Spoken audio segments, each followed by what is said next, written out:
7 milliards de dollars, soit environ 4 255 milliards de francs CFA. C'est le montant de la dette cachée par le régime de l'ex-président du Sénégal, Macky Sall, selon le Fonds monétaire international, qui confirme ainsi les conclusions de la Cour des comptes.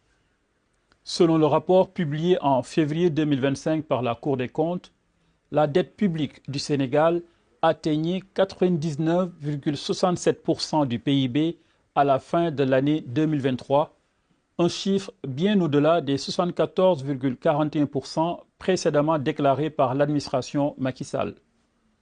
Edouard Guémayel, chef de mission du FMI au Sénégal, a confirmé ces conclusions, indiquant qu'il y avait eu une décision consciente de sous-estimer le stock de la dette au cours des 5 dernières années.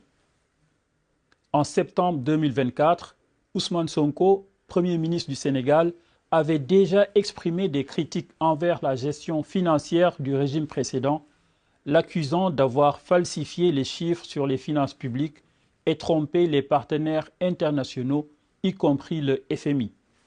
En conséquence, le FMI a suspendu son accord de crédit d'1,8 milliard de dollars avec le Sénégal et a annoncé que les discussions pour un nouveau programme reprendront une fois que le gouvernement aura apporté des mesures correctives.